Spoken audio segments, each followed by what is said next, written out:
नमस्कार, बड़ी बहस मध्य प्रदेश में आपका स्वागत है। आपके साथ मैं हूं विवेक पांडे। मध्य प्रदेश हाईकोर्ट की इंदौर बेंच के आदेश पर ज्ञानवापी की तरह धार स्थित भोजशाला के सर्वे यानी कि एएसआई सर्वे की शुक्रवार को कड़ी सुरक्षा के बीच शुरुआत हो गई। दिल्ली और भोपाल के अफसरों की सर्वे टीम सुबह 6 बजे भोजशाला परिसर पहुंची थी। यहां पर टीमों ने दोपहर में नमाज से पहले भोजशाला परिसर से बाहर आ गई। दूसरे चरण का सर्वे शनिवार को होगा।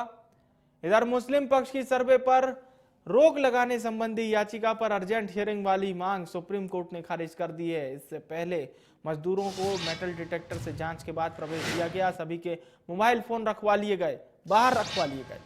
मजदूर खुदाई के लिए उपयोगी सामग्री के साथ आए हैं। पूरे इलाके की निगरानी 60 कैमरों की मदद से की जा रही है। भोज उत्सव समिति के सदस्यों की माने तो आज सर्वे के पहले दिन भोजशाला की लंबाई चौड़ाई का मेजरमेंट हुआ। जिन स्थानों पर चिन्ह लगे हुए हैं वहां की वीडियोग्राफी की गई, साथ ही सभी चिन्हों को सुरक्षित किया गया। भविष्य में जहां सर्वे होना है उस जगह को मशीन लगाकर चिन्हित किया गया। लेकिन इस पूरे मामले पर अब सियासत होने लगी है।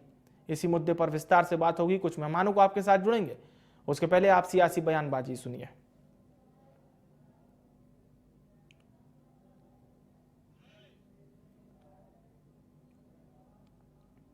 और कोई मुद्दे ही नहीं है। हर चुनाव में हिंदू मुसलमान करते हैं। अब उनको अभी सूझा था सर्वे कराने के लिए।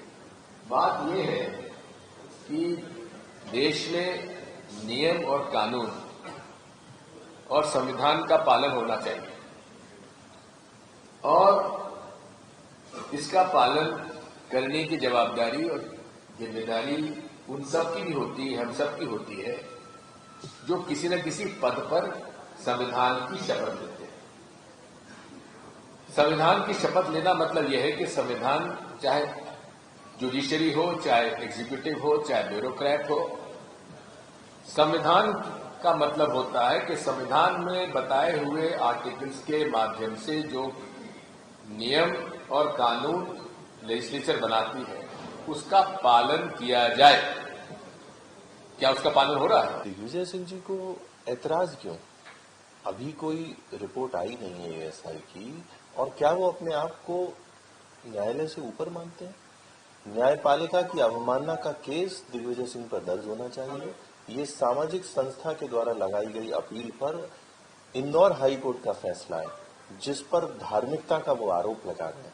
तो तुरंत स्वतः संज्ञान लेके दिग्विजय सिंह जैसे नेताओं पर जो तुष्टीकरण की राजनीति करते हैं तुरंत मुकदमा दर्ज होना चाहिए, अपने आप को न्यायालय से ऊपर समझने का और अवमानना का।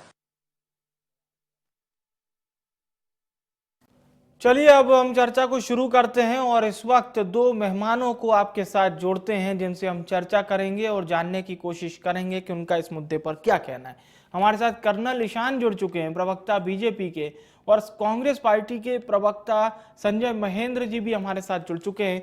दोनों मेहमानों का बहुत स्वागत है। सबसे पहले मैं ईशान जी, बहुत ही वरिष्ठ नेता हैं भारत के। दिग्विजय सिंह जी 10 वर्ष मध्य प्रदेश के मुख्यमंत्री रहे, बहुत जिम्मेदार पदों पर रह चुके हैं। वो कह रहे हैं कि बीजेपी इसको जबरन तूल दे रही है, ये तो कोई मुद्दा है ही नहीं। चुनाव से पहले बीजेपी की आदत हो गई है हिंदू मुस्लिम करने की। तूल कौन दे रहा है? दिग्विजय सिंह जी ने ये मुद्दा उठाया है। अदालत ने अगर आदेश दिया है धार की भोजशाला में सर्वे का, एएसआई सर्वे का, तो उसमें भाजपा कहां से आ गई? इस मुद्दे को इस विषय को एक मुद्दे के रूप में बना कौन रहा है? दिग्विजय सिंह जी। कांग्रेस अपने अस्तित्व को खोज रही है, ऐसे मुद्दों को उठा रही है। न्यायालय ने अपना कार्य किया है और न्यायालय में जब भी कोई विषय सब जुडिस होता है, उस पे कमेंट करना और उसको एक मुद्दा बनाना, यह अदालत की अवमानना में ही आता है। और इस चीज पे वो कह रहे हैं कि धार्मिक भावनाओं को भड़काने की बात, तो क्या वो अदालत पे आरोप लगा रहे हैं? जी नहीं, वो ये कह रहे हैं कि बीजेपी के पास मुद्दा नहीं है, मुद्दा विहीन हो गई है बीजेपी। अरे तो मेरे को तो ये समझाए ना, दिग्विजय सिंह जी के बयान से ये समझ में ही नहीं आ रहा कि भाजपा कहां से आ गई। ये विषय तो अदालत का है। अदालत ने आदेश दिया एएसआई सर्वे के लिए। ज्ञानवापी में भी अदालत नहीं दिया था, तभी सर्वे हुआ। उसमें भाजपा का रोल क्या है? सामाजिक संस्था ने कोर्ट में केस किया था। इसमें किसी पार्टी पे आरोप लगाना और किसी भी पार्टी या पक्ष को इसमें नहीं कमेंट करना चाहिए इस तरह का, जिससे कि उनकी खुद की मुसीबत खड़ी हो जाए। दिग्विजय सिंह जी को वरिष्ठ नेता है, मैं पूर्ण सम्मान करता हूं, लेकिन उन्होंने अपनी इस चीज पे ध्यान देना चाहिए। पूछ लेते हैं संजय जी से। संजय जी, फिर दिग्विजय जी ने बयान ही क्यों दिया? क्या बीजेपी को फायदा देने के लिए ऐसा बयान दे दिया? बीजेपी तो कह रही है साहब ये तो हिंदू धर्म की संस्था है, वो जा रही है। हिंदू धर्म की संस्था पर अगर कुछ बोलते दिग्विजय सिंह तो वो एक विषय होता। बीजेपी ना इस विषय के बाहर है ना इस विषय के अंदर है। क्या है, मैं आपको बताता हूं। भारतीय जनता पार्टी बहुत ही शातिर पार्टी है। शातिर पार्टी में समझाता हूं कैसे।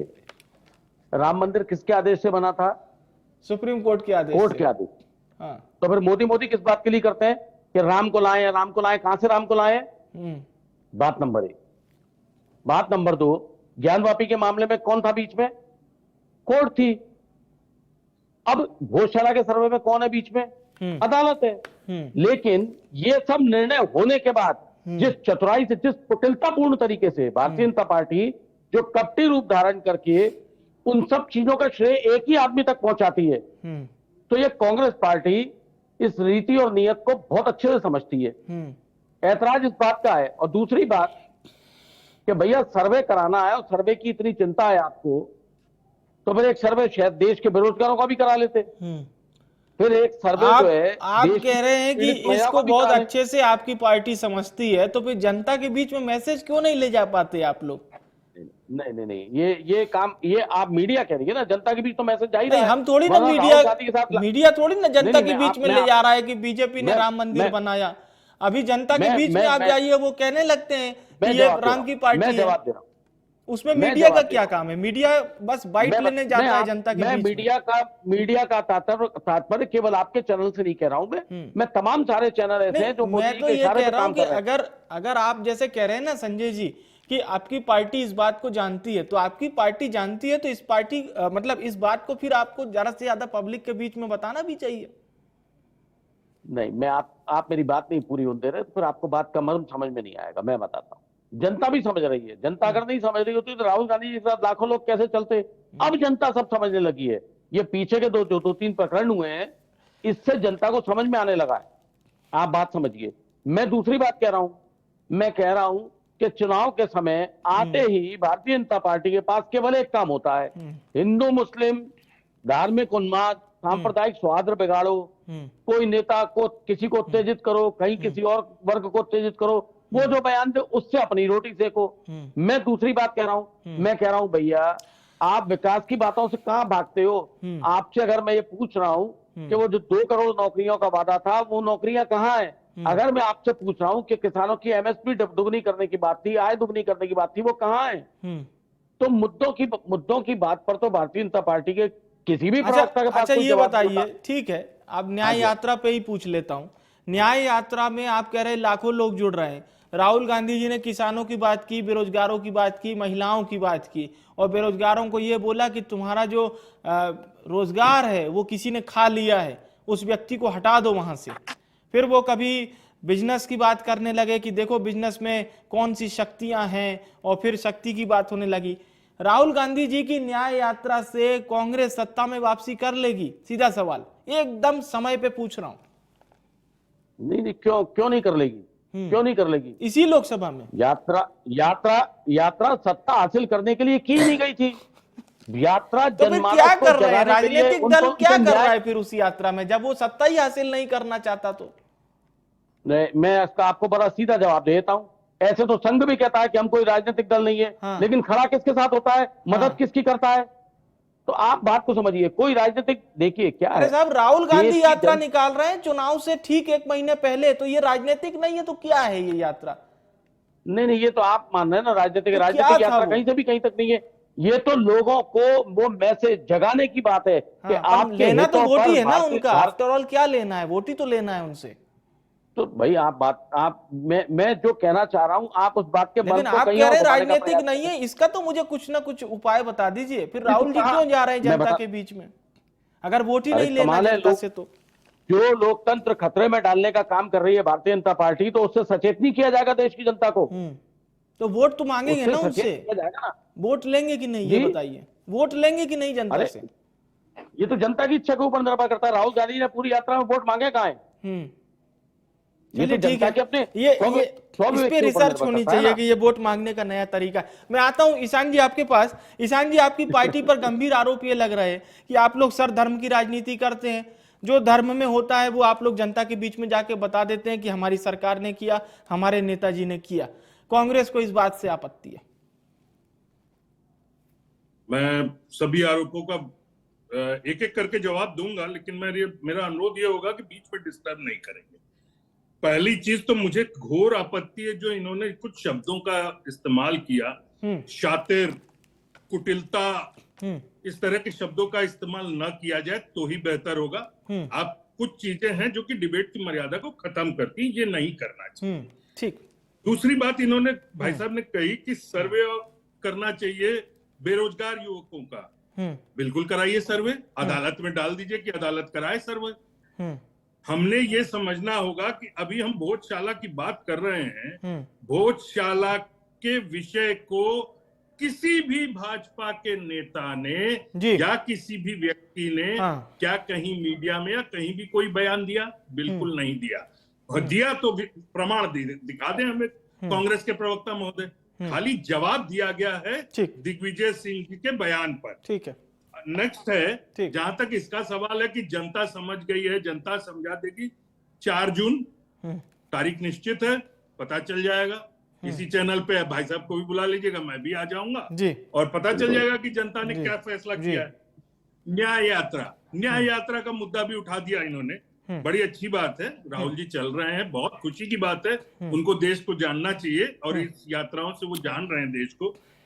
चुनावों के कुछ 1 महीने 1.5 महीने पहले यात्रा शुरू करते हैं कि मैं जान जाऊं और देश की जनता को जगा रहे हैं। पिछले 5 साल से क्यों नहीं जगा रहे थे? विधानसभा चुनाव के पहले जगाने निकल गए थे। अच्छी बात है। देखिए, स्पष्ट रूप से मैं ये कहना चाहता हूं कि उसमें लाखों लोग जुड़ रहे हैं। कपिल शर्मा का भी शो आता है तो करोड़ों लोग देखते हैं। ये कॉमेडी ऑफ एरर्स वाली चीज है, इसके बारे में ज्यादा हमें कहने की जरूरत नहीं है। अच्छी बात है, यात्रा कर रहे हैं, बड़ी अच्छी बात है। कितने युवा जग रहे हैं, कितने युवा साथ रहेंगे, कितने युवा उस यात्रा में जुटे थे, बड़ी अच्छी बात है। बहुत से जुटे थे, वो तो आप क्या ये कहना चाह रहे हैं वो मनोरंजन में शामिल होने के लिए लोग जा रहे हैं क्या? नहीं, मैंने ये नहीं कहा। एक मनोरंजन है, आप कह रहे कॉमेडी ऑफ एरर्स आपने कहा, बिल्कुल ये मनोरंजन ही है। राहुल जी यात्रा कर रहे हैं, बाकी युवा जो जुड़ रहे हैं वो मनोरंजन के लिए जुड़ रहे हैं, क्योंकि ये हमने पहले भी देखा, संजय जी पहले भी देख चुके और अभी भी देख रहे हैं। तो लेकिन ईशान जी ये बताइए कि वो जो युवा जुड़ रहे हैं वो किस तलाश में, रोजगार की तलाश में होगा तभी जा रहा है ना। उसको कुछ आशा होगी कि राहुल गांधी की इस यात्रा से मैं भी जुड़ जाऊं, कुछ मेरा भला हो जाएगा।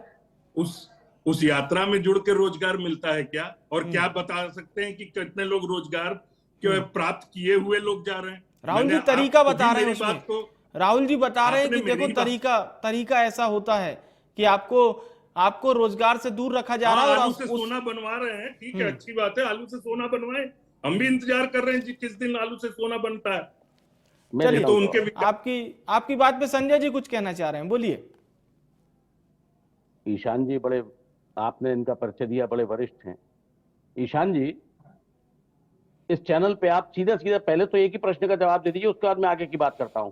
ये आलू से सोना बनाने वाला वीडियो जारी किसने किया था और किसका था, आपको पता है? या मैं बताऊं, या मैं वो वीडियो बताऊं? आपके नेता का था, आप ही बताइए। जी नहीं, नरेंद्र मोदी जी का था। दुरुस्त कर लीजिए, बात नंबर 1। दूसरे पे उंगली उठाने से पहले ये देख लीजिए आपकी तरफ। अरे सार्वजनिक है, अभी रुक जाइए, मुझे बात पूरी। हाँ बिल्कुल, मैं सुनूंगा, पूरा सुनूंगा, आप बोलिए। नरेंद्र मोदी जी ने 15 लाख की बात कही थी और अमित शाह जी ने कहा था वो तो चुनावी जुमला था। ये होता है कॉमेडी। देश के प्रधानमंत्री के कहे हुए वाक्य को देश के गृह मंत्री कहते हैं कि वो तो जुमला था, चुनावी जुमला। इसको कहते हैं कॉमेडी।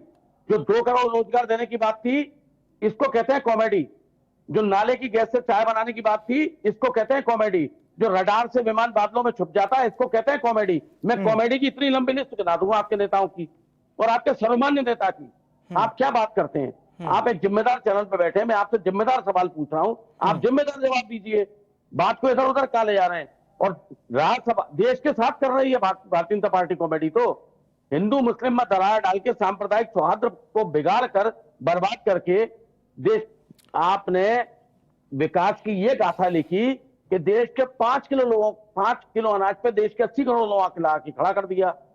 उनकी हालत आपने इतनी दयनीय कर दी है कि वो बेचारे 5 किलो अनाज की आड़ में हर महीने आपका मुंह ताकते हैं कि साहब दे दो हमको भीख में 5 किलो अनाज, वरना हम भूखे मर जाएंगे। तो मेरा कहने का मतलब ये है कि आप इतने समझदार प्रवक्ता हैं, पार्टी लाइन से हटके तो बात करना सीखिए कम से कम कि आप क्या बोल रहे हैं। आप विपक्ष के सबसे बड़े नेता को, सर्वमान्य नेता को, महागठबंधन के सर्वमान्य नेता को कॉमेडी ऑफ एरर कह रहे हैं। आपके पास, हमारे पास तो इतनी लंबी लिस्ट है कॉमेडी ऑफ एरर की, है कोई जवाब आपके पास? तो मर्यादित, आपने मेरे शब्दों के लिए कहा तो मैंने मान लिया, तो मर्यादित तो बात आप भी करें ना विपक्ष के नेता के प्रति कि आप क्या कह रहे हैं, आपको क्या लग रहा है? अच्छा संजय जी एक मेरा सवाल आपसे रहेगा। संजय जी चलिए ठीक है, संजय जी हो गया, अब ठीक है बोलिए। अपनी बात से कर देंगे। संजय जी एक सवाल मेरा रहेगा, ये इतने वर्षों में ये कांग्रेस पर ही क्यों हमेशा आरोप लगता है एक धर्म विशेष की राजनीति करने का? ये सीधा सवाल है मेरा, और इस सवाल से आप अछूते नहीं होंगे, इतना तो मैं दावे के साथ कह सकता हूं। मैं एक बार दोबारा सुनना चाहूंगा, बीच में मेरा सवाल ये है कि इतने वर्षों में कांग्रेस पर ही क्यों आरोप लगता है धर्म विशेष की राजनीति करने का? अच्छा, बहुत अच्छी बात है जी। मैं आपके सवाल में सीधी सी बात पूछ लेता हूं। हाँ, भारतीय जनता पार्टी अगर ये कहे कि सबका साथ, सबका विश्वास, सबका विकास, तो उसमें मुस्लिम नहीं आते क्या? लेकिन जमीन पर कथनी और करनी में फर्क देखिए ना। बोलिए। जमीन पर कथनी और करनी में फर्क देखिए। मुस्लिमों को एक तरफा टारगेट कर रही भारतीय जनता पार्टी, केवल हिंदुओं की बात करती है। कांग्रेस पार्टी ये काम कभी नहीं करती। कांग्रेस पार्टी इस देश में रहने वाले हिंदू, मुस्लिम, सिख, ईसाई जितने भी लोग हैं सबके साथ खड़ी है। हमारे नेता तो खुद कहते हैं कि मन तो हमारी तो मोहब्बत की दुकान है भैया, सबका स्वागत है। अब इनको मोहब्बत से भी नफरत है, तो फिर ये इनकी परेशानी का सबब है ना, कांग्रेस पार्टी की परेशानी का सबब थोड़ी है। अब ये अहम बात है। मैं पूछता हूँ ईशान जी से। ईशान जी, क्या ये जो सबका साथ सबका विकास की बात है, इसमें मुस्लिम भाई नहीं आते हैं? सीधा सवाल पूछ रहे हैं संजय जी आपसे। बिल्कुल आते हैं, और संजय जी की जानकारी के लिए मैं ये जरूर बोलूंगा कि सारी योजनाओं का लाभ बिना किसी भेदभाव के धरातल पर सबको मिल रहा है।